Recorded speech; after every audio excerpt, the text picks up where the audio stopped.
Another from UW and another CSU.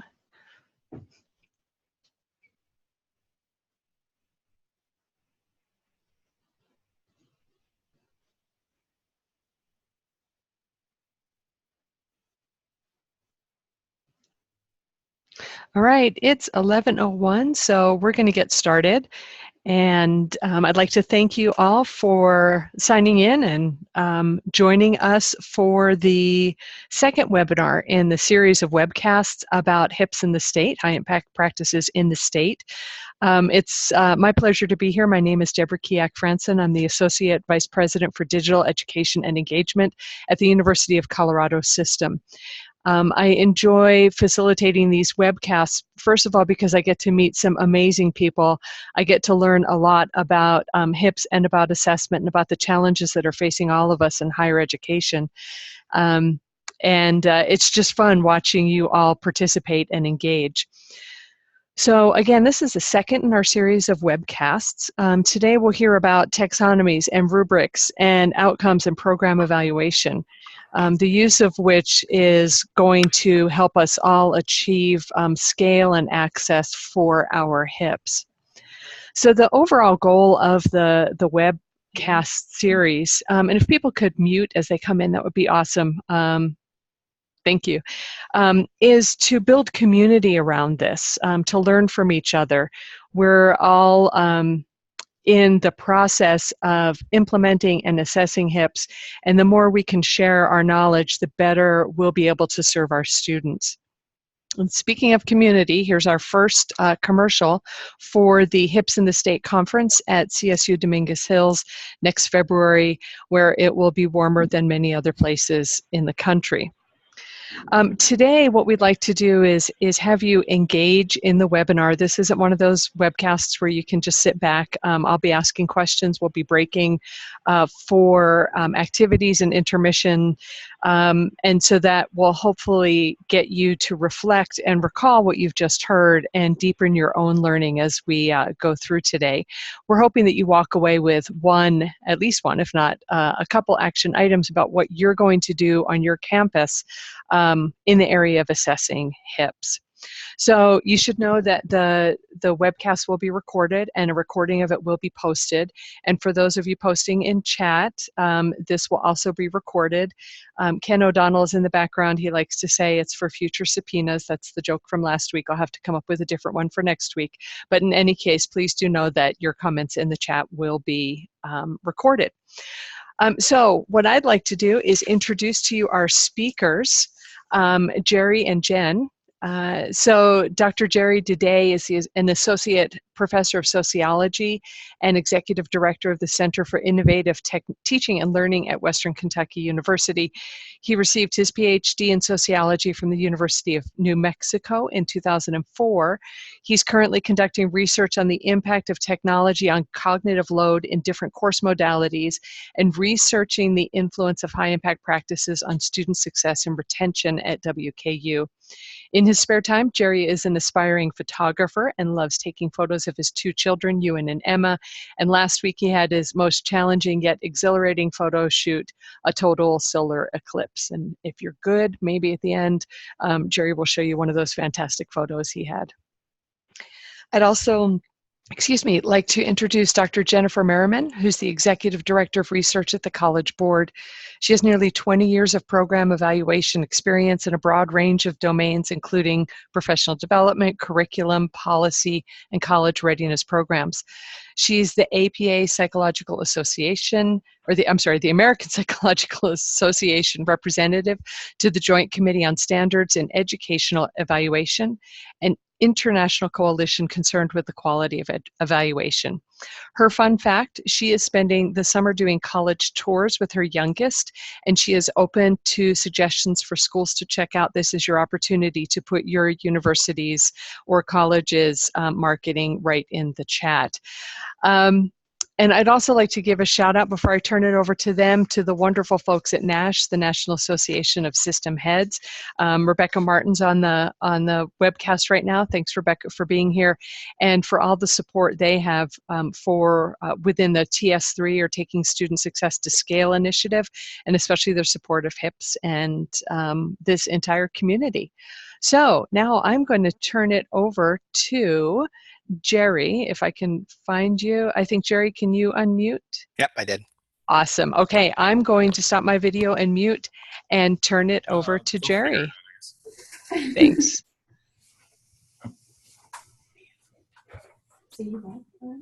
Ken, do you have the presentation?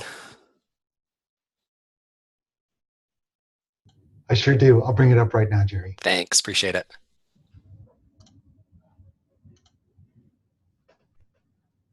Folks, thanks for participating today in this webinar with Jen and myself. We're going to be talking a little bit about assessment as culture management, as well as professional development. If you guys can mute your mic for us, I'm on a phone conference call.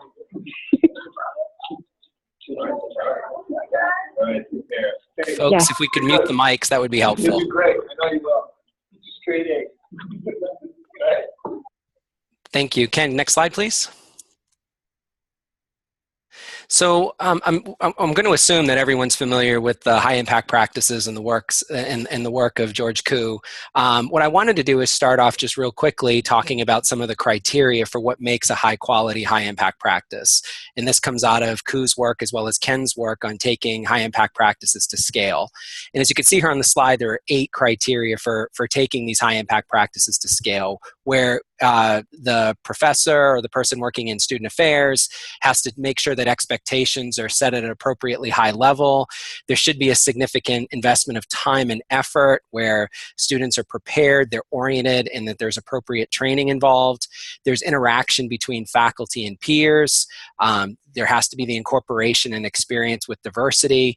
Frequent and constructive feedback is provided. There has to be periodic opportunities for reflection where students can reflect on the learning process and their experiences within the high impact practice. There has to be hands-on real world experience. And another important thing that I don't think we think a lot about with these HIPs is the public demonstration of competence. There has to be some public display, a presentation, some kind of defense, or some kind of way of communicating what the student learned through the experience. Next slide, please. When we think about HIPs, there are a couple of outcomes that we might look at. Some of these might be transactional outcomes. Maybe you're seeking to use HIPs to promote retention and persistence towards graduation, maybe trying to move the needle on GPA, grade point averages. You may be looking at implementing HIPs or using HIPs to push students towards meeting certain essential learning outcomes, like the AAC&U LEAP essential learning outcomes. And maybe you're using value rubrics from AAC&U to try and evaluate where students are in meeting those learning outcomes. You might be using HIPs as a form of deep learning or to promote applied learning on your campus.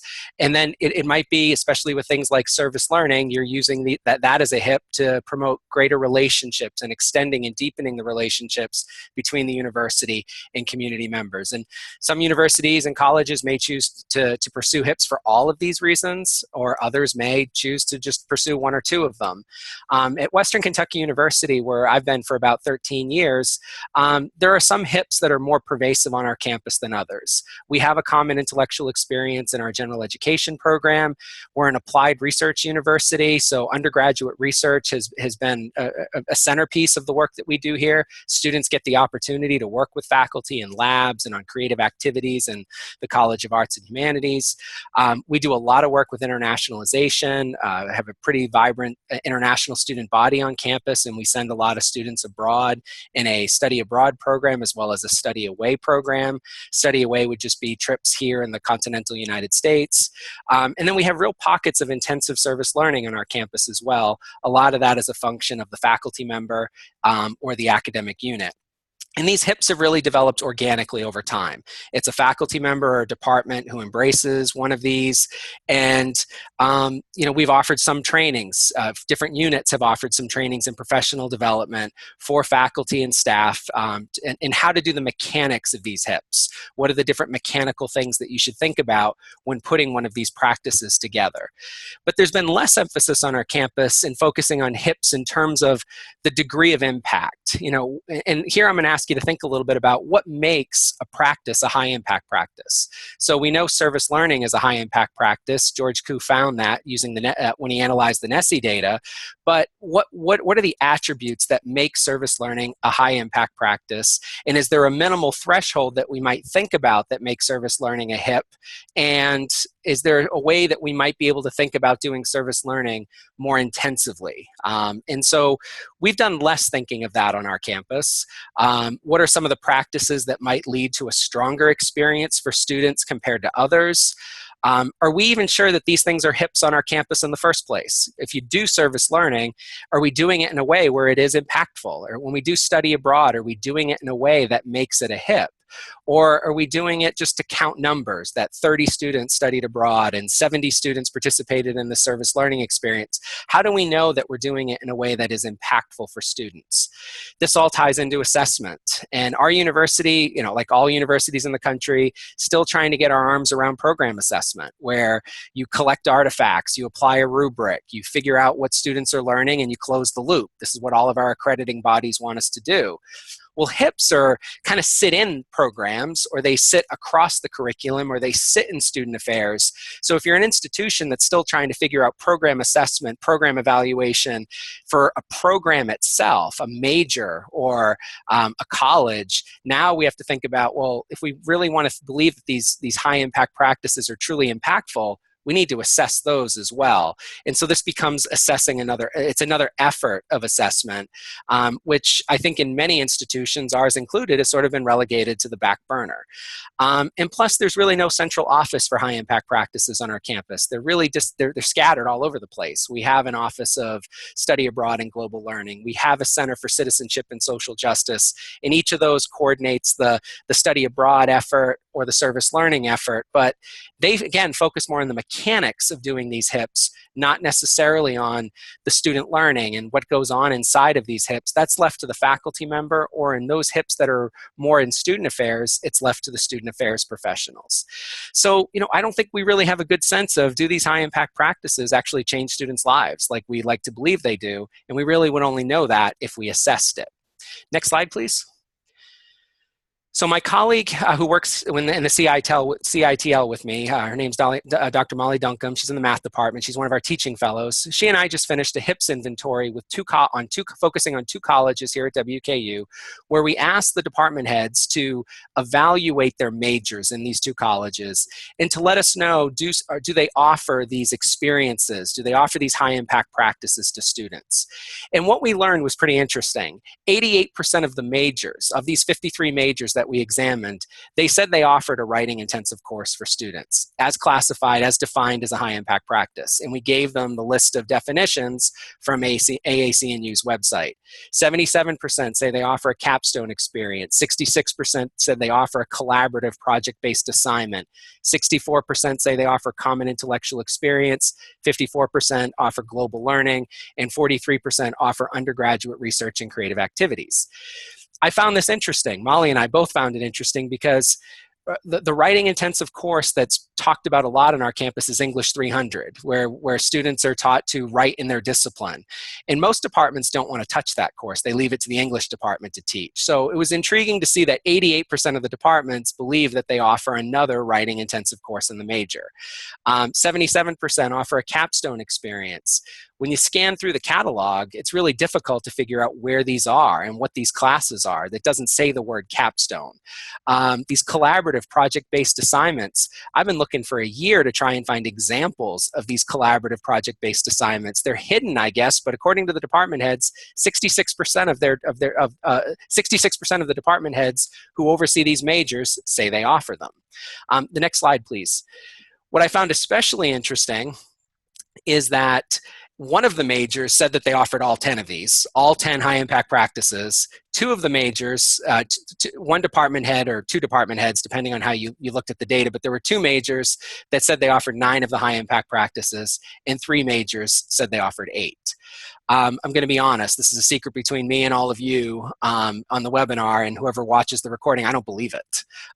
If you do high impact practices with fidelity, with inclusive excellence, and do them well and do them right, I don't know how a department with 6 or 7 or 8 faculty could offer all 10 of these, or 9 of them, or 8 of them for their student body.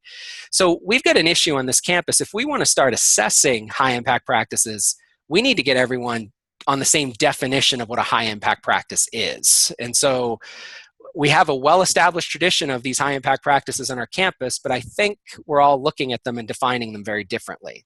Next slide, please. So this gets at the issue of validity. Are we measuring what we think we're measuring? And so before we can accurately, validly measure a concept like a HIP, what we need to do is engage in a process of conceptualization where we define what a concept is, and we have to come up with a way of measuring it. And this is the process of operationalization. And Jen's going to talk a lot more about these in a second. Next slide, please.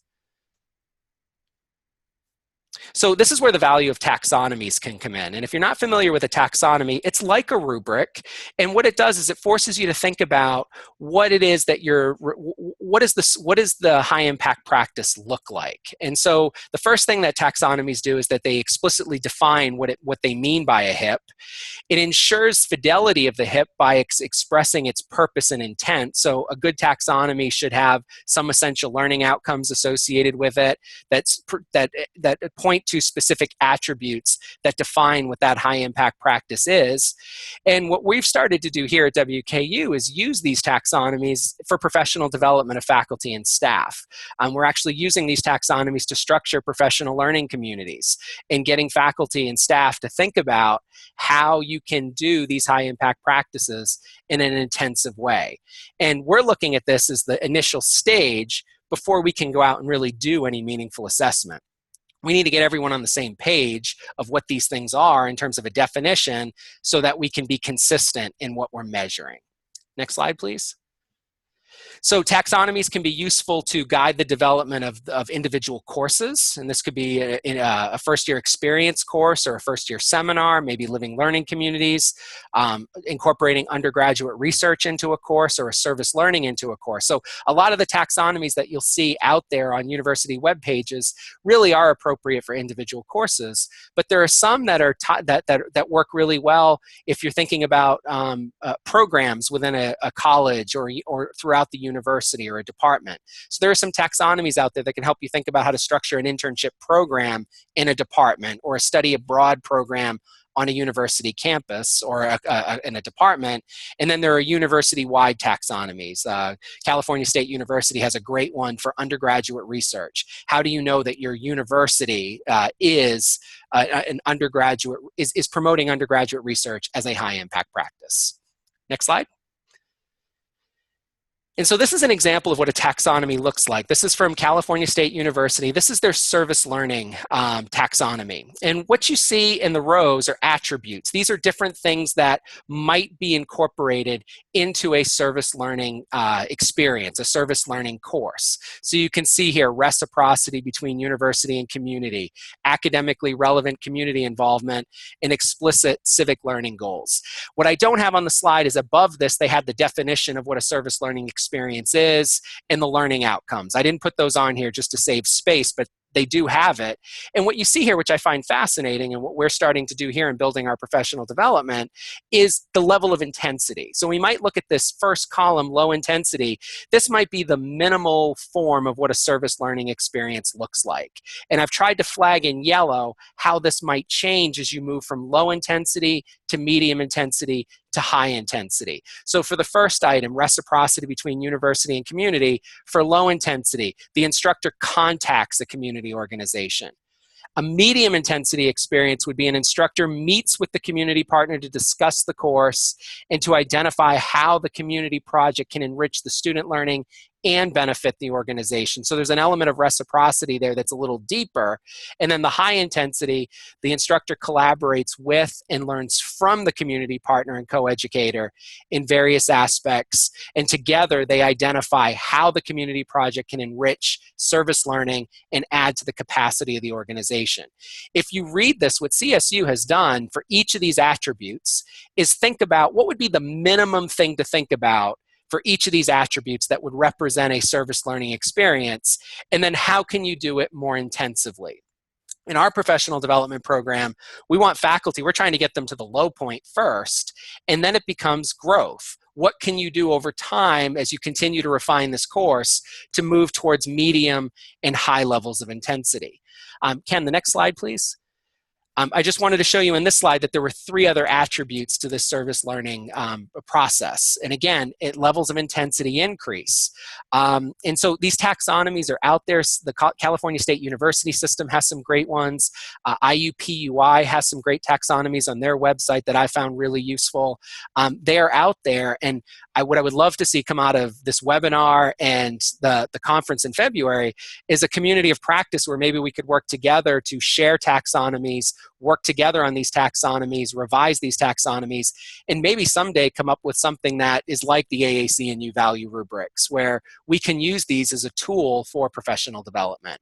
And then that ties into the assessment piece after. Next slide, please. Thank you, Jerry. That was great. I'm a fan of rubrics and tables and improvement of programs over time. So this is fantastic information.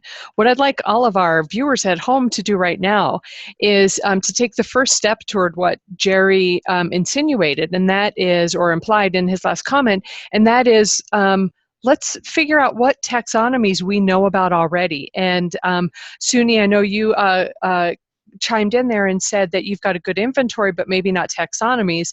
And perhaps by collecting taxonomies from around the country, you can move yourself from, or move your institution from just an inventory to a taxonomy. So even if you have to use the almighty Google and look up taxonomy HIPS and put a link in, could you all please put in links of taxonomies that you know exist?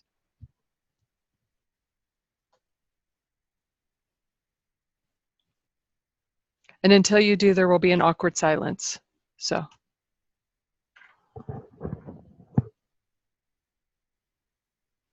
I can chime in here while people are writing real quick, Deb. Ken did a call for these taxonomies back in February or March last year, and we didn't get many of them. Again, it was CSU, IUPUI, University of Colorado, Denver, SUNY Albany sent us some stuff. So we did get some stuff, but I think Ken's onto something here, that these could be a really useful tool for professional development moving forward. Agreed. And I don't know that all of those are public yet either. I think about CU Denver's, and I'm not sure that they have them linked anywhere. No, I think IUPUIs are on their website and CSUs are on their website. Yeah. And yes, we do need a central repository and sharing site for all this info. Ken O'Donnell.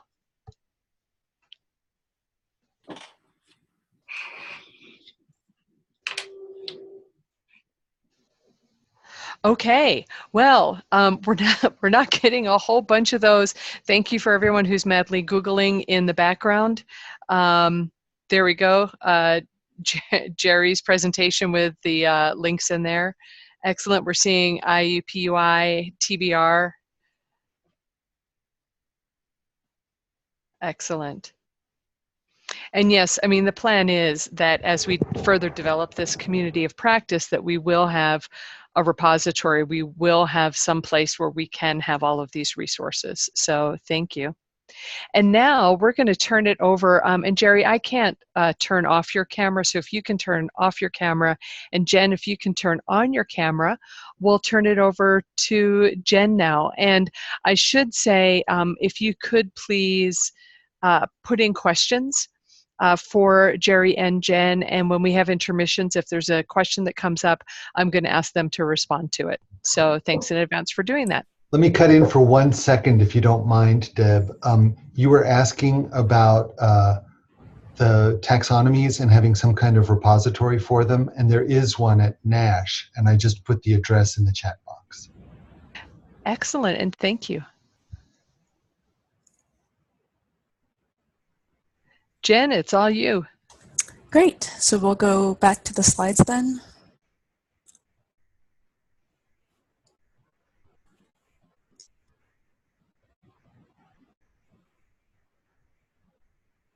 Super. Thanks so much. So thanks so much, Ken, for inviting me. This is really fun to learn more about the high impact practices. I'm excited to be here. As Deb mentioned at the outset, most of my experience is program evaluation, or as I think many of you call it, program assessment. And so I'm excited to talk to you a bit about the things that I've learned over the years about program evaluation and thinking about what works and how we know. So next slide. So why should we care about program evaluation anyway? I think if you, and apologies to everybody, poor Ken, I put in a lot of animation on my slides, so I'll have to bear with my multiple prompts. You can go ahead and click, yeah. I think the biggest question is, if it's not working, why keep doing it? We invest a lot of time, money, and resources, both to program development and program implementation. And so if we're not seeing actual true high impacts for student outcomes that we hope to achieve through our programs, why should we keep investing in them? And program evaluation or program assessment can help us understand which parts are working and why, and what we might do to revise and improve them. Next slide. So this is just a little overview of the different components of evaluation that I'll talk to you about, and hopefully some of these you can take back to your institutions if you're thinking about how you might develop an evaluation to determine whether or not your programs are high impact.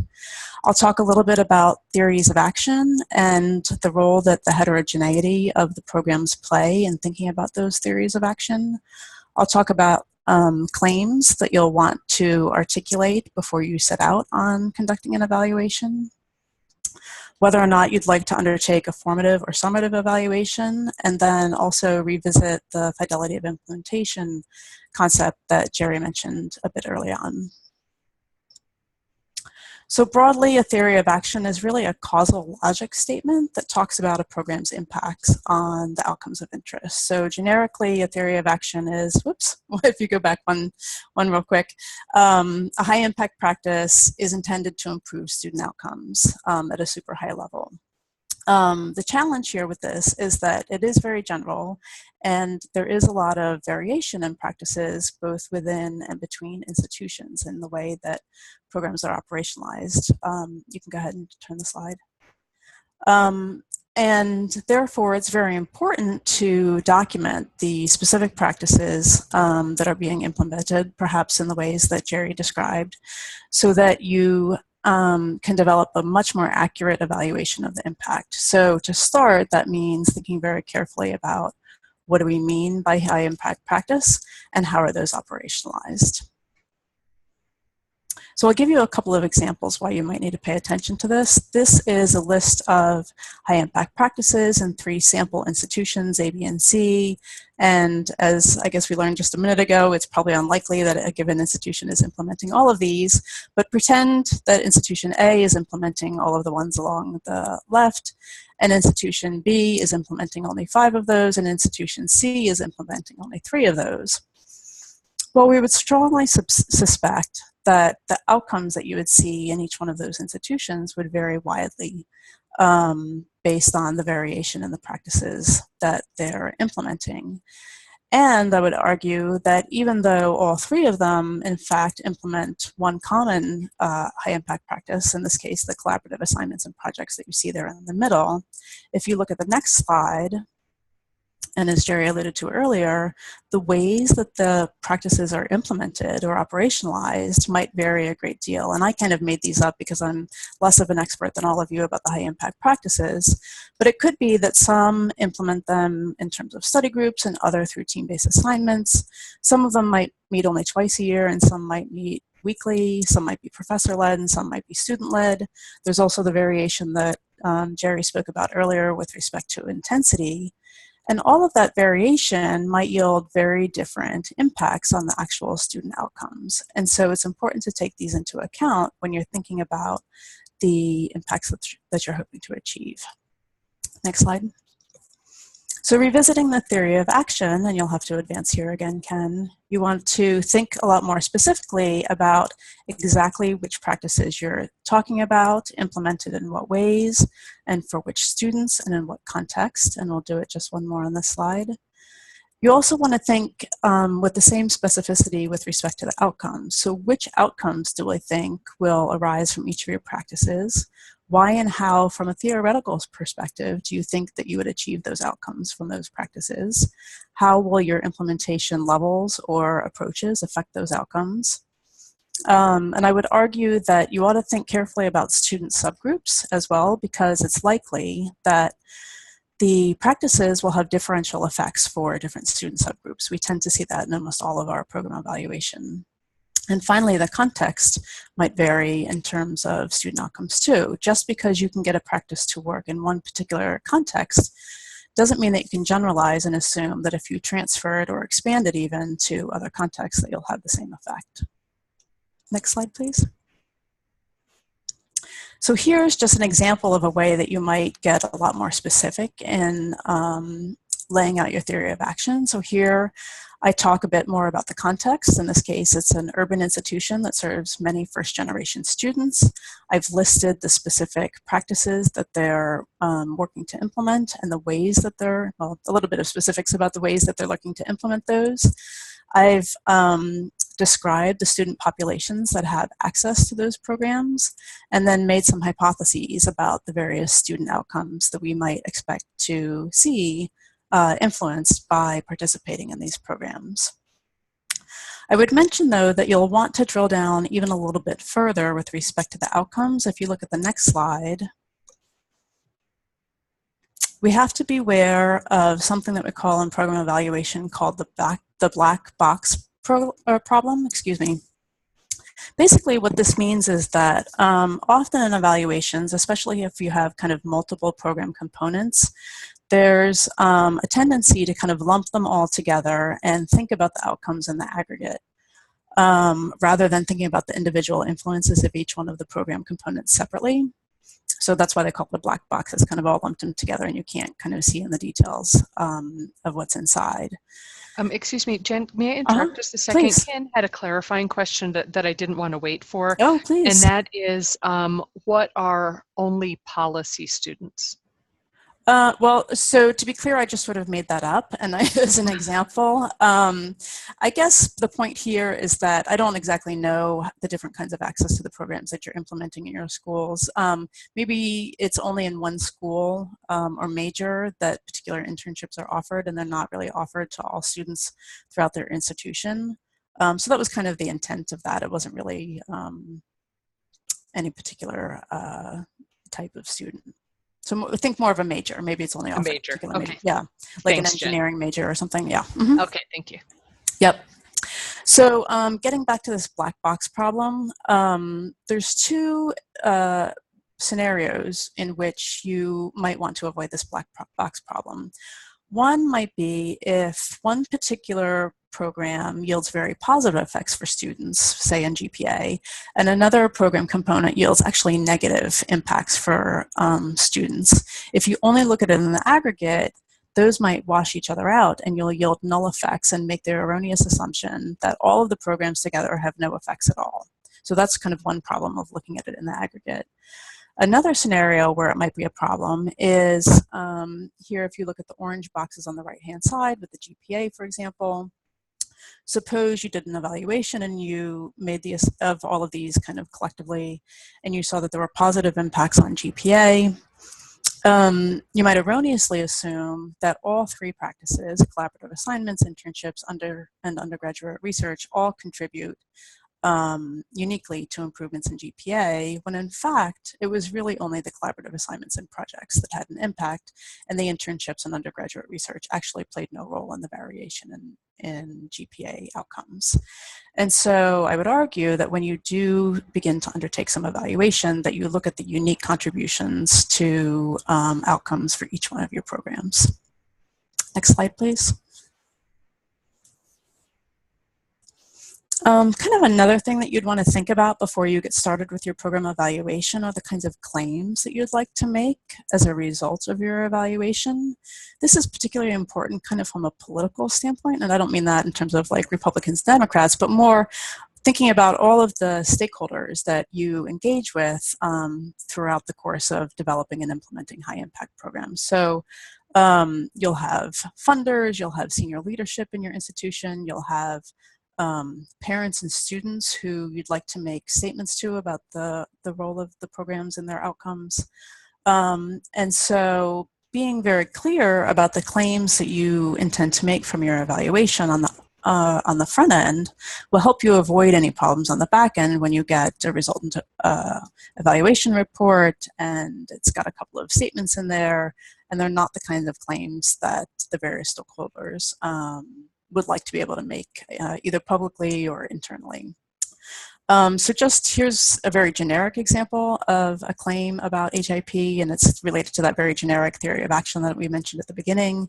Students who participate in HIP are more successful, but if you do two quick click-throughs here on the animation, that one's too vague, and I argue that you ought to be a lot more specific in the kinds of claims that you are hoping to make as a result of your evaluation. So here, this one's, as you'll see, much more specific. Traditionally underserved minority students who successfully complete an undergraduate research project in the STEM field at a 4-year public IHE are 8 times more likely to go on to graduate school. Now I'm just making these numbers up, but you can see that it's a lot more measurable and objective in terms of its specificity. And so one more click on this slide, Ken.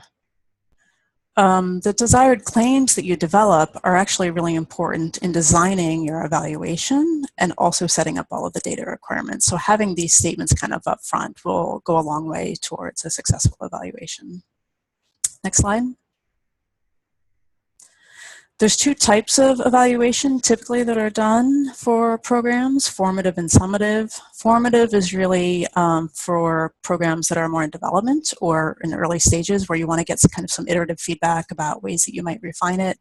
And summative is more on the back end. You've completed your program development, you've been running it successfully for a couple of years, and now you really want to test program effectiveness. Next slide.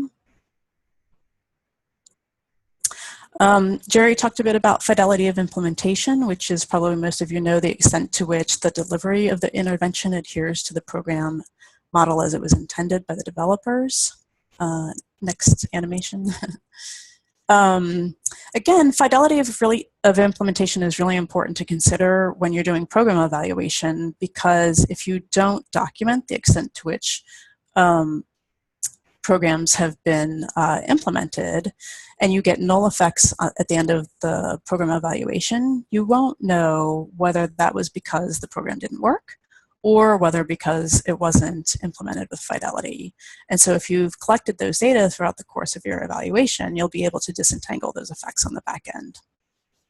Next animation.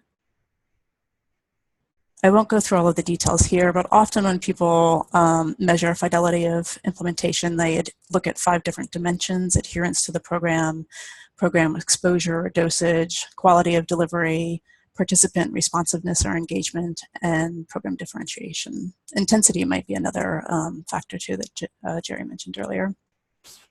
And I think that might be it. Yep. It is. Thank you, Jen. That was fantastic. I do like the logic model that's driving toward action. And I also appreciated the slide a couple back where you talked about the fact that your claims actually drive all evaluation. And so what we'd like to do now for everyone on the webcast is to think about claims. And so what I want you to do is think about your favorite HIP. Maybe it's not your campus's favorite HIP, but it's your favorite HIP. And what would be a claim statement, and I'd like you to write that in the chat, that would help drive evaluation. Do you think that it will make all students grow 2 inches or strengthen their bones?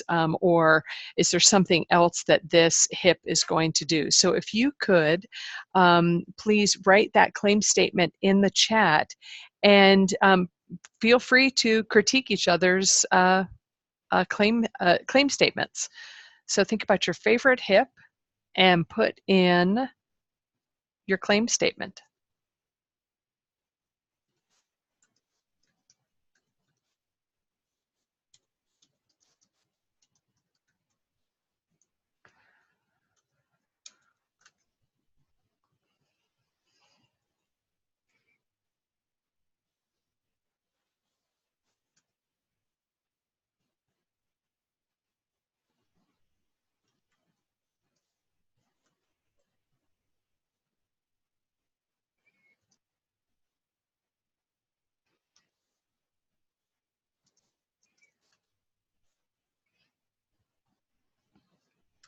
So this is great. We've got internships will increase student employability in their field of study.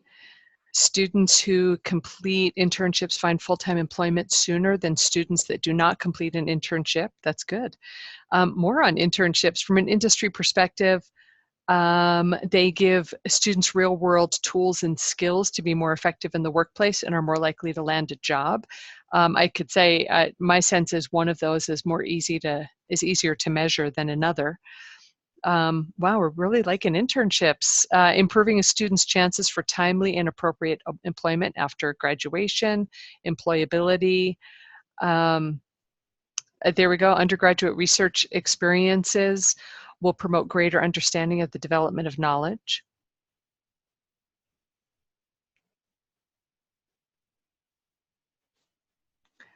And collaborative online international learning increases students' abilities to work effectively as part of cross-cultural teams. Kim, that was much better than I couldn't think of a measure right off the top of my head. So that's excellent. Project-based learning allows students to work more collaboratively and prepare for students to work in jobs that don't exist yet. I'd say there might be a measure for working collaboratively, preparing for students to work in jobs that don't exist yet. That's a tougher one.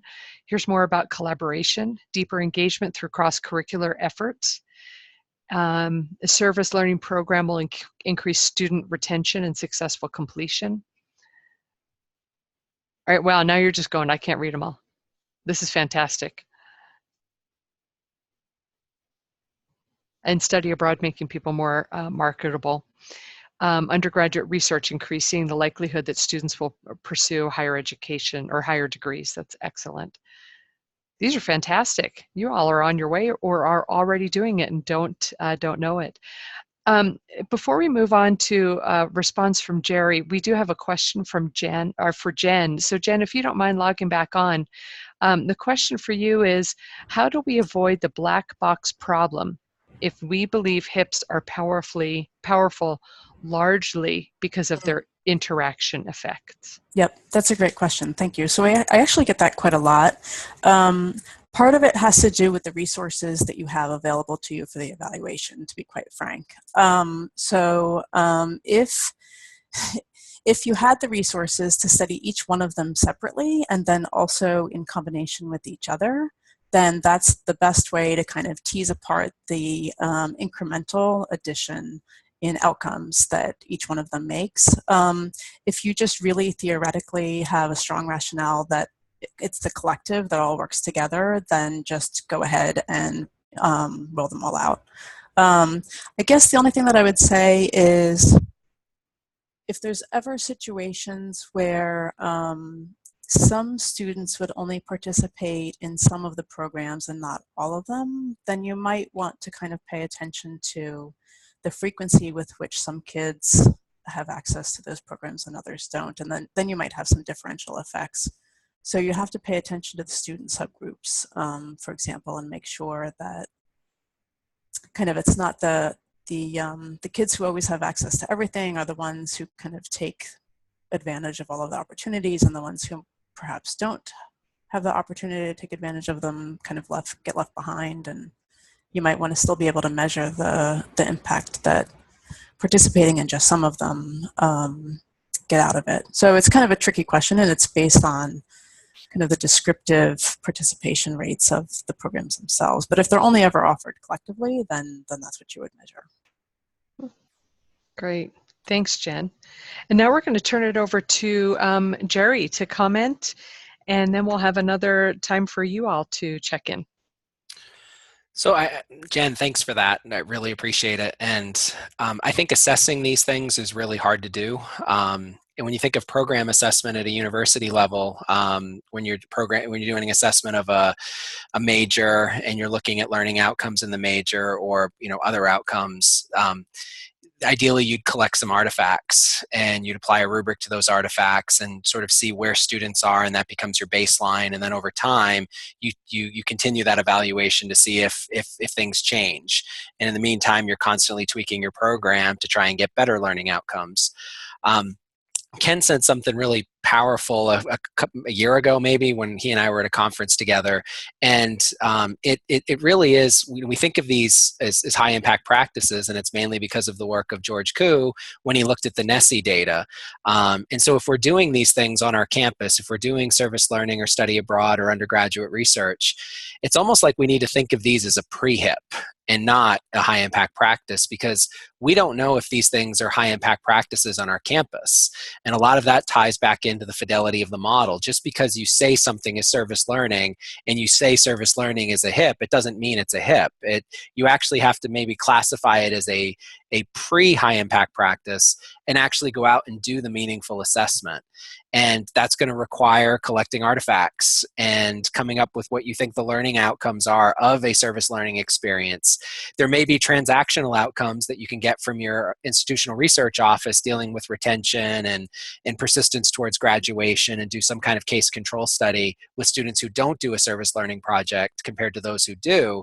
But if we really are interested in these soft skills, the applied learning, the deep learning, the essential learning outcomes, the only way to really get at that is to pull an artifact or pull a sample of artifacts, ideally a random sample of them, and put a team of individuals together who evaluate those artifacts, apply a rubric to them, and see where we're at in terms of whether or not these things are promoting the deep experiential learning that we want them to. So as I mentioned in my remarks at WKU, we've been doing a lot of these for a long time. And kind of, we kind of assume students are getting good things out of them. Students tell us, wow, that was an amazing experience. That study abroad experience changed my life. But a lot of that is anecdotal evidence. And we need to, put the effort in to try and go out and do that meaningful assessment with these high impact practices if we're going to market them as high impact. Great, thank you, Jerry. And we're going to be talking a little bit about, or have you talk a little bit about HIPs and assessment in a moment. But first, what I'd like you to do is just think, what do you all think about the utility of assessment to norm HIPs, to increase the fidelity of HIPs?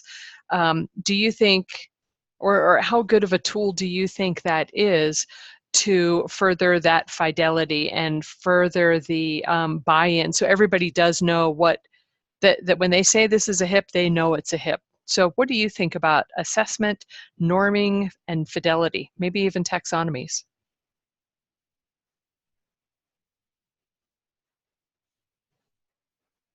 And this is for everyone in the chat, right? It's for everyone in the chat. Yeah, okay. I would say Carolyn, starting with the norming on campus, maybe scaling up through a system. So it could be both. You're welcome.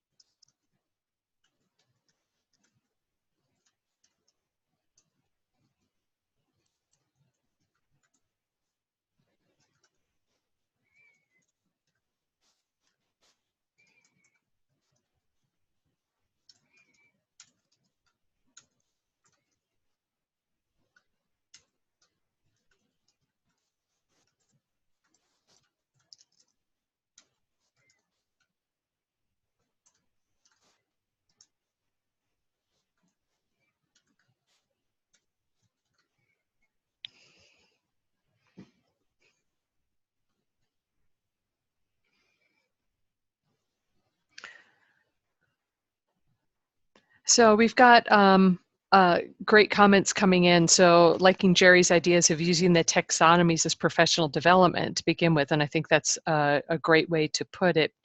And then another comment that it's imperative that we work to ensure that HIPs really are HIPs. However, on the alternate side, we've got a comment that says when you get to setting minimum criteria, you could dissuade participation. And I agree with that, because then the bar is a little bit higher. However, it might not be a bad thing to dissuade participation if the participation you'd be getting otherwise was of poor quality or exclusive to a group of students at the expense of others. And I agree, good taxonomies make assessments easy, and it contextualizes what happens in the campus. Good. And then using artifacts and taxonomies that point to what high quality actually looks like. I like that as well. And one thing that I popped in there is that the assessment can kind of in a backwards way, you have to start with something. You have to start with a taxonomy of some sort or a definition of some sort, but collecting data, collecting artifacts that are high quality can help really persuade people to have fidelity to the HIP. So I've noticed in higher education data talk, and if you've got that, I think you're in a better position to persuade people to play along in a way that promotes access and success. All right, I'm gonna leave. Jen and Jerry aren't. I'll come back. But they're gonna talk to you about action items and next steps that you can take on your campuses. Ken, can we get the next slide, please? Great. So apologies, Ken, I've got lots of animation here. But what I was hoping to do was just leave you with some tangible next steps that you might take back to your institutions if you were interested in getting started with some program evaluation or assessment. So first step, describe your programs very carefully, perhaps through the use of the taxonomies. Which programs do you offer? Who participates in the programs? And how are they operationalized? Next animation. Think very carefully about the expected outcomes for each program. Why do we think that we'll see these outcomes? Have some theoretical justification for it. This will help you set up your theory of action. Next. Yep. What claims do you want to make from the evaluation? Make sure that you get lots of feedback from the various stakeholders who are invested in the programs. Think carefully about whether or not the program is still in development, continuously changing, or fully developed. This will help you determine whether to do the formative or the summative evaluation. Think carefully about data availability. How will you standardize your metrics? Do you have valid and reliable measures for all of your different outcomes? Are they available for the evaluation? And if not, when will they be available? Sometimes there's a discrepancy between when data are available and when you need to report to funders or external constituents, and that's always a challenge. And then in some of the claims that I saw, people were thoughtful about the counterfactual. So you need to think carefully about what the comparison group is. You can't just say, well, you know, we had 20% of our kids go on to grad school. Well, is that a good thing or a bad thing compared to what? And so you'll want to think carefully about what the comparison group is and whether all of your different stakeholders agree that that's the appropriate comparison to make. And I think the next slide is for Jerry. And I'll just end with some questions that you might want to think about. And as I've tried to sort of couch my remarks, I think these taxonomies can be really useful for professional development to ensure that HIPs are implemented with fidelity. That's the work I do here at WKU. Is it's a teaching and learning center helping faculty think about how they can, you know, improve their teaching, improve student learning in their classes, and high impact practices are one of the tools that we focus on. And taxonomies can be used to help set up program evaluation as well, and sort of helping you think about what it is that you're measuring. You know, one of the things that we might decide to take a look at, is there a difference in the outcomes based on these degrees? So when you looked at the taxonomy, the difference between low intensity versus a high intensity HIP, this would be hard for us to measure. We may only have a couple of dozen service learning projects or service learning courses offered in a given semester on campus. And first you'd have to figure out, working with the faculty member, are they in the low intensity, medium, or high intensity? And then to track learning outcomes over time, or some of those transactional outcomes over time, might be really difficult to do. But it's a question that is worthy of exploration. And as we want to grow this area of high impact practices and figure out what needs to be sort of examined from an empirical standpoint, this might be something we want to look at. Maybe it's only a truly high impact practice if it's done at the high level of intensity. If you do it at the low level intensity, you're not getting the benefit. One thing we have to be careful with a lot of these HIPs is that someone made a comment earlier that there's a fear of trying to maybe put too much rigor on these because faculty won't sign up to do them. And I guess my response is that, if students interpret what we're doing as busy work, that this is just some hoops that they have to jump through to get through a service learning experience or to get through a project-based learning course, they're not going to think of that in a positive light in any way, shape, or form. And then there's the cost, especially for study abroad, or even just the cost of time for a lot of these high impact practices. They do require time and effort on the student's part. So I guess my response is that I want faculty to do these at the highest intensity possible, that the highest intensity possible that they're willing to work at, so that students get the maximum benefit. But again, we don't know if low intensity, medium intensity, or high intensity even matters. If low intensity and high intensity have the same impact, then maybe we don't need to put that much effort into it. But it's an open question.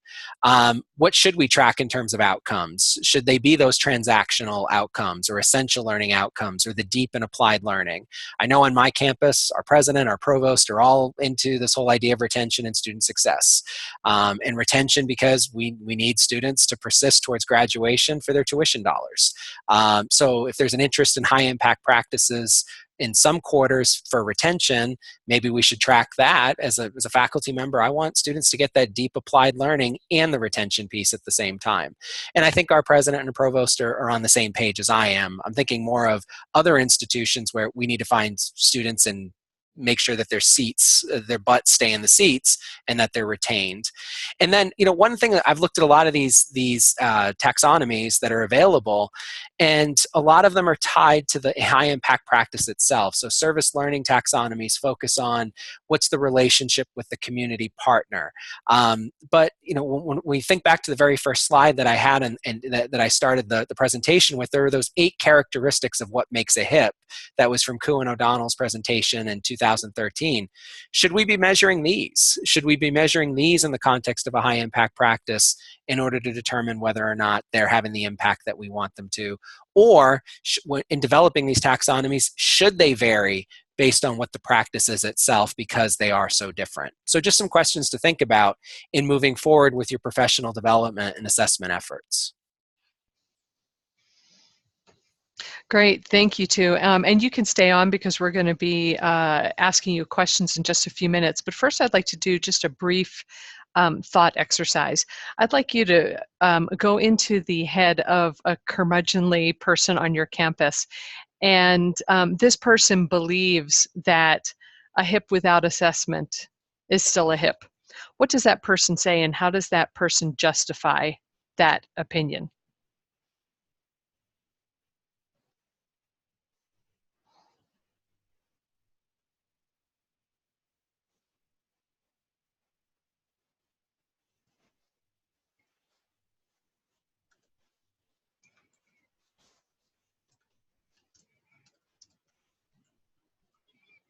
Yes, highly zealous or curmudgeonly. Yes, either will be.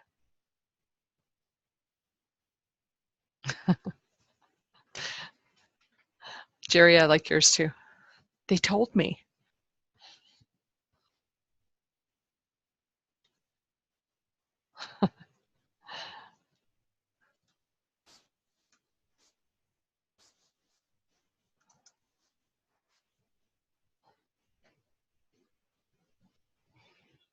Mhm.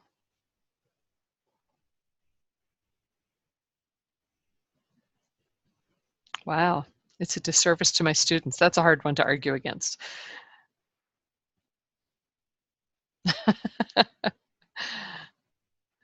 Wow. Okay. So we've all been there. Apparently, you have heard these things, and the reason I wanted you to get in the heads of that person is because we have to be able to, as professionals, go back and be persuasive about why assessment is the best thing to do for HIPs. And now, what I'd like to do is open it up to questions for Jerry and Jen. Um, we've already got one. Let me just find it now. Hold on, I have the time there. So please put these in the chat. This is from Carolyn. Carolyn says, with some practices, there is a ceiling to the norming process. That is, what might work in a department or college might fall apart if you scale it up further. Have you two noticed that in any ways, or do you have a comment on that question?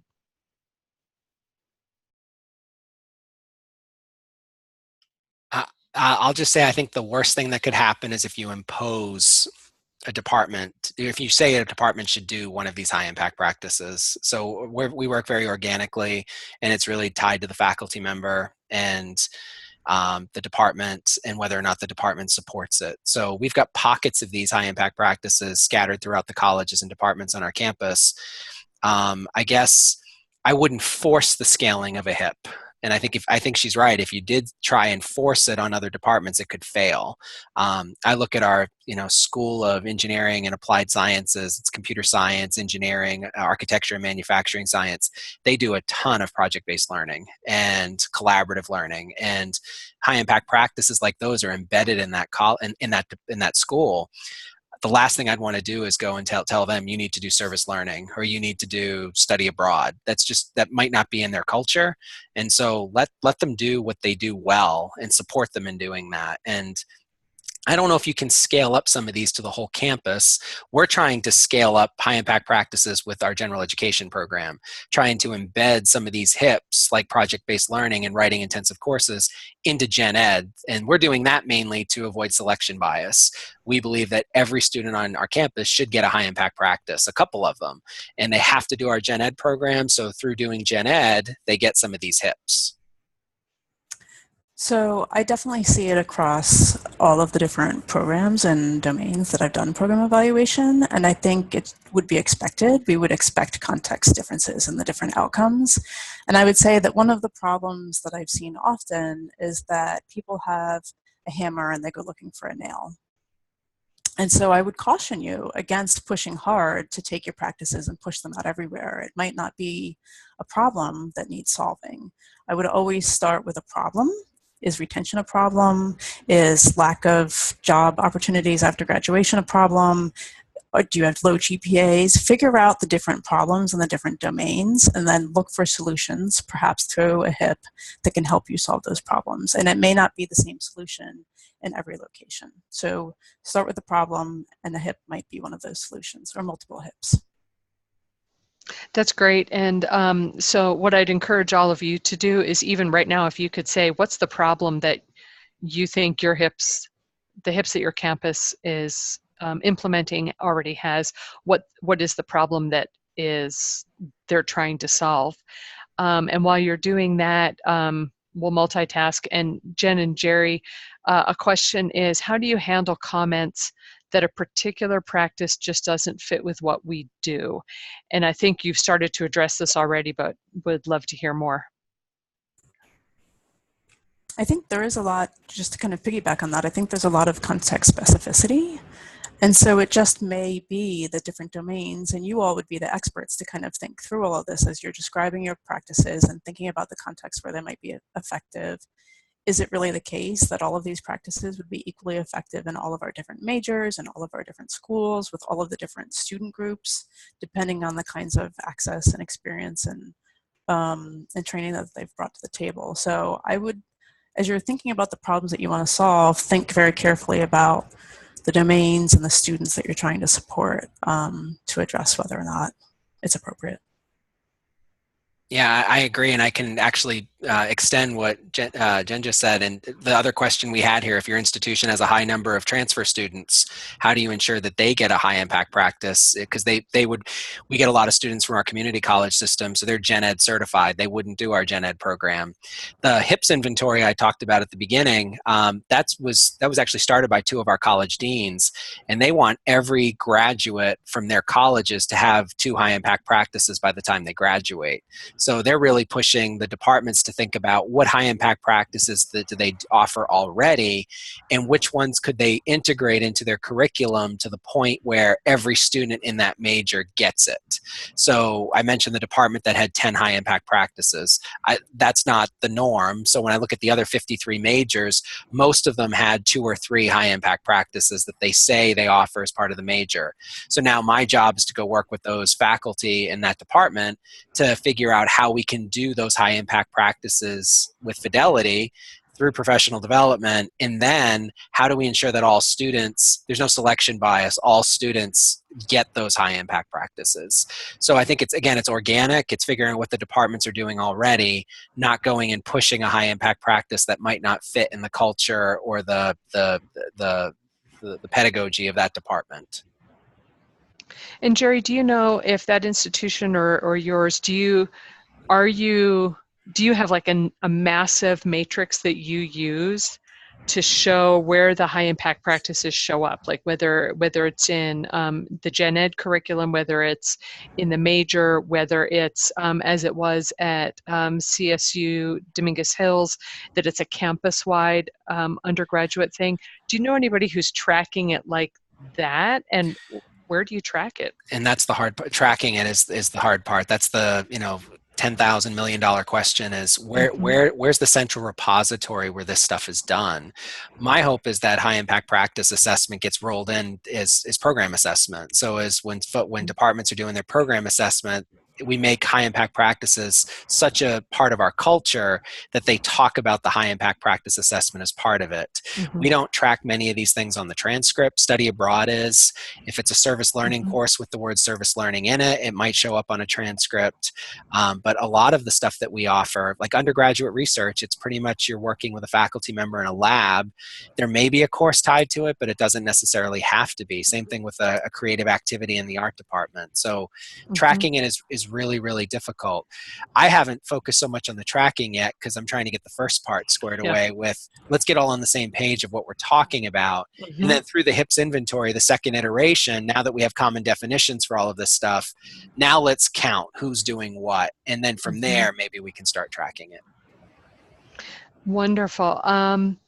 So if we think about the 8 behaviors, Ken's going back to the slide momentarily, how would Jen, how would you evaluate for those 8 behaviors? And we're just waiting for Ken to share that slide so we can see it. I can't wait to hear this because I struggle with it.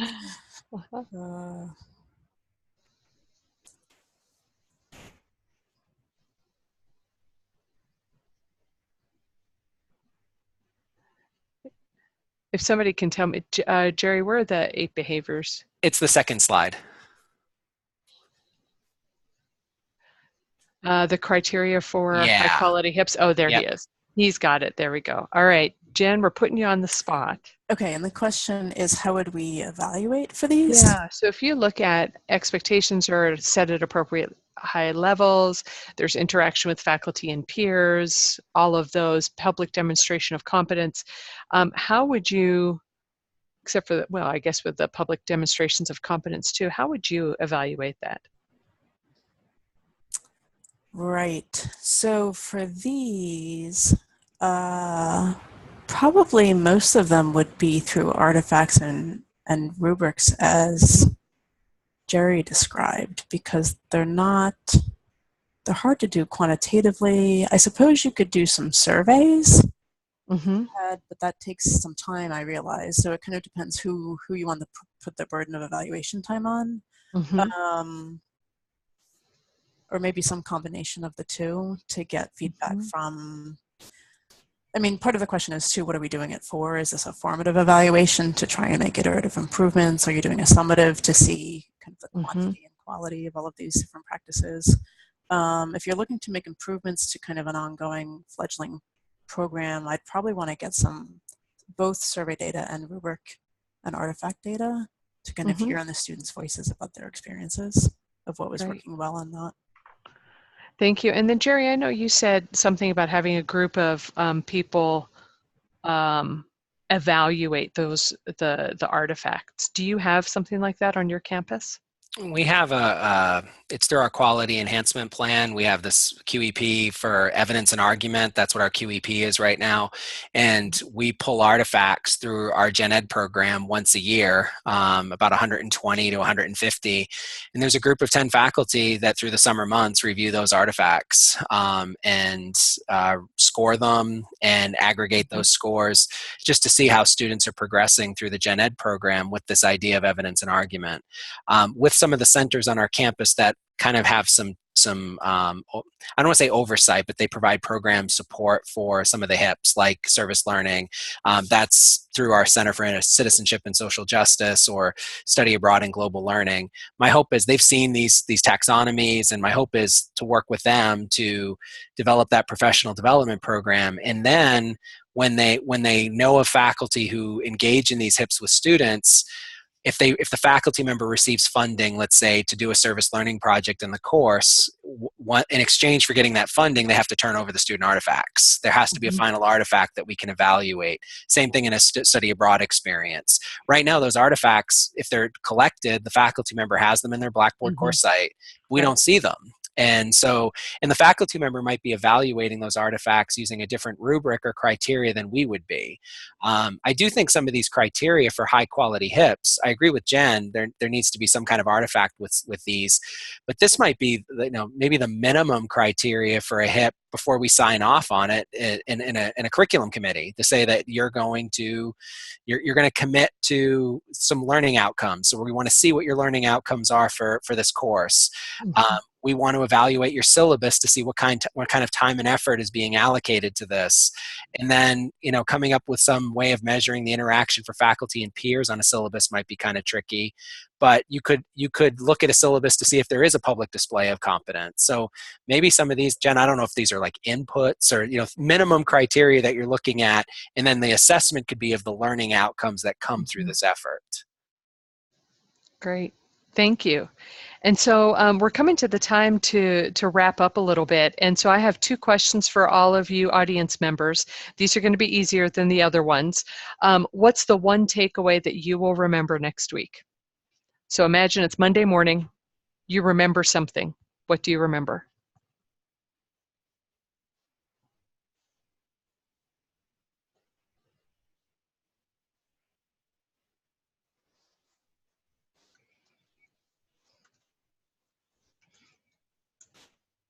There's mine.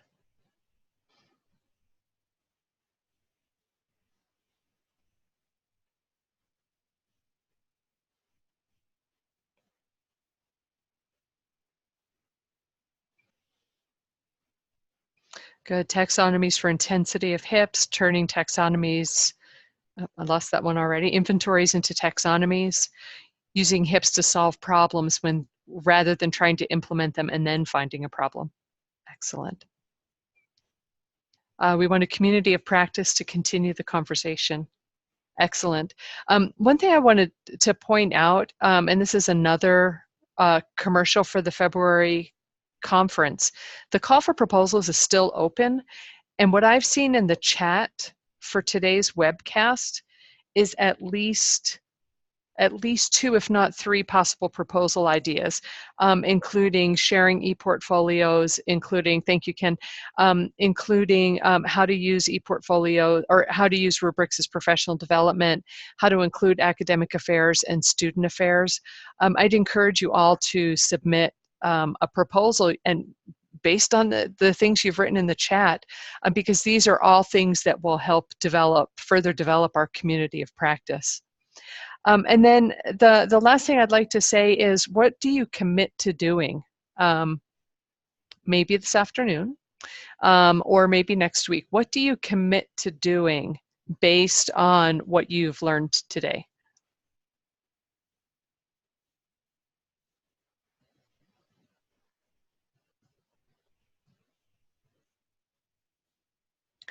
And just so you know, next week we will be delving into ePortfolios both as a HIP and as an artifact of HIP learning. So I know Helen Chen, you had mentioned ePortfolios. Just want to make sure that you knew next week's was about that. Good. Ken's going to share a recording of this with his assessment director, sharing with our HIP leadership teams. These are fantastic. Thank you. So I'm going to give one more commercial for the webcast next week. We have 2 more in the series for the conference in February in sunny Southern California. And I'd like to offer a round of applause. It'll be like this quietly for Jen and Jerry. I've learned so much from the 2 of you just in the time that we've spoken and developed this webcast. And I'm in awe of everything you've done, everything you're doing, and everything you bring to the table. So thank you very much. And we'll see you all next week. And you can look for a recording of this and a cleaned up chat. Thank you to whoever told me that the back channels were in the chat that we posted last week, which wasn't the intention. So I'll make sure it's all cleaned up. So thanks, everybody. It's been fun, and have a good weekend.